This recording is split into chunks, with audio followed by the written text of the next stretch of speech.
Yeah, welcome back. I've been sitting over here looking over these guns. I'm trying to tell a story of how you can end up with this many guns. But all my stories of how I got these guns and how I built my collection basically started because I wanted to retire and have a gun shop.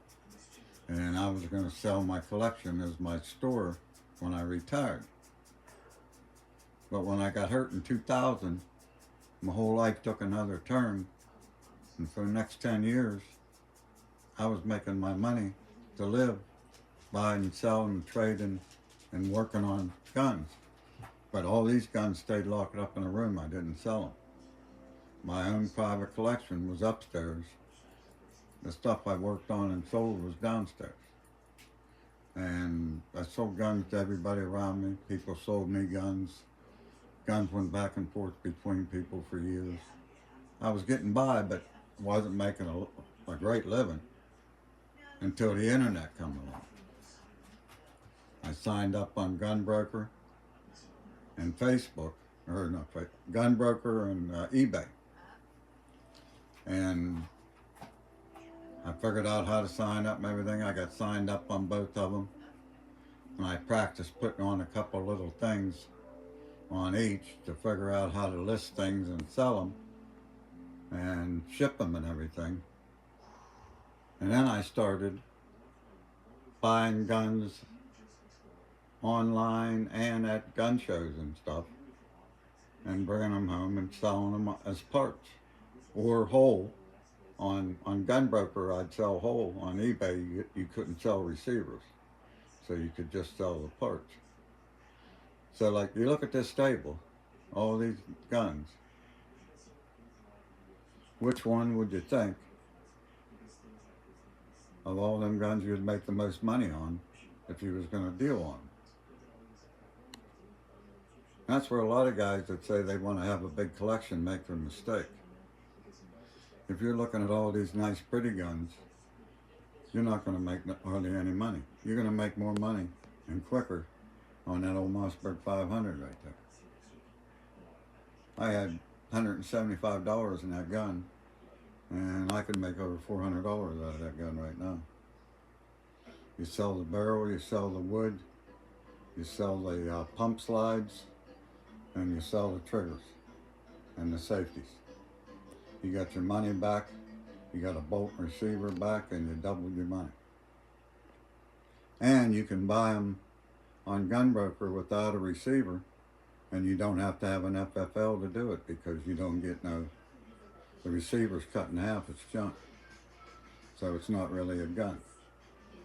So if you're just going to deal with the guns you like and are pretty, you're going to have a hard time having a large collection of guns because they're hard to sell.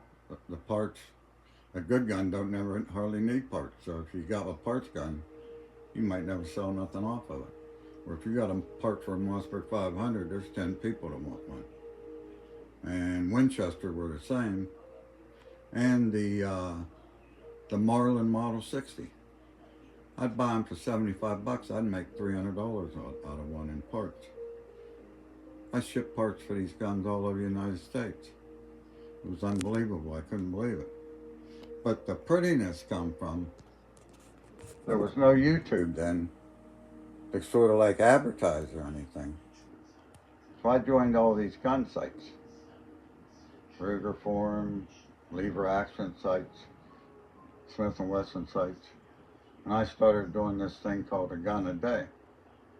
I would take different pictures of my guns and post a picture every day in their galleries.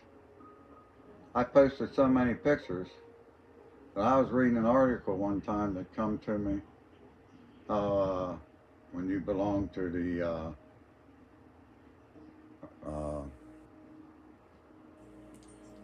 what the hell is some people's name? Yeah, when you NRA, when you belong to the NRA, they started sending you the magazines digitally.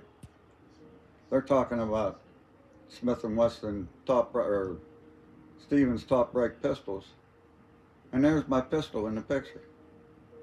with, they're talking about the one with the wire frame. There's my gun in the picture. 3 or 4 pictures of it. And I'm like, that's not even the correct stock they're showing. That was a stock off a camera, not a gun. But if you look up under the name Johnny Wacko, Wacko, all capital letters, not the big bartender that's got it tattooed on his lip in New York, but you have to use all capital letters. You'll see pictures of all these same guns on there, and that's how I advertised. Plus, they had for sale things, so I sold guns off of them guys too.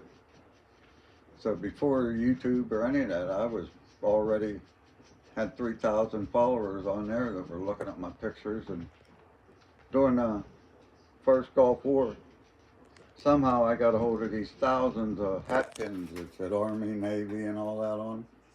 I was sending them all over the United States to veterans free. And everybody was sending me nice messages back thanking me. And I would send them to them, and they would send them to their kids overseas and stuff. I was like, 3,000 people was thanking me and stuff. And boy, the guns I sold and parts I sold during that time. But then that all faded away, kind of like when Facebook and that come along, and everybody lost track of each other. But that's that part of that story. I'm going to check this back and make sure this makes sense. But these were my pretty guns that I'd take pictures of. And I would do like 30 days of Mossberg, and I would post all Mossberg pictures for a month. Or, like Lever Action Monday, or 22 Tuesday, or something like that. And I had these special days in every site I'd go to and post pictures. And people would make comments about they had one when they were a kid or something, Okay, like I say, if you want to have a collection, don't look at the guns you love. Look at these common ones that you see the most selling. You go on like Gunbroker and you look, these guns are cheap and they're selling. And then you go on eBay and you look, and if you need a trigger, you're going to pay almost $100 for a trigger time you get it home. Or you could have bought the whole gun for $250 or $200, and most people don't want extra parts, they just want the part they need. So you'd have $150 in the wood on that gun, probably $150 with the barrel, because that pouch got about every choke you can get for a Mossberg barrel in it. So there's probably $450, $500 in parts that night. And as long as you don't sell a receiver with numbers on it, you're 100% legal. And that gun was stored completely, I keep checking the camera, that gun was stored completely apart and sold. And then I completely rebought all the parts later on back off of other sites and put it back together. I think I did like 30 of them. I tore them apart and I felt so bad I built them back up again. Like I say, you got to buy cheap guns that you know you wouldn't hunt with and your buddies might laugh. But there's more people out there wanting a cheap gun than there is somebody wanting a nice gun. They all got to start somewhere. And if you got any kind of talent, look at a gun, what breaks on them, and learn how to fix it. And you can buy every broken one, fix it for almost nothing, and double your money. That's another way of doing it. Hey, that's my story. I'm sticking to it. I'll catch you on the next one.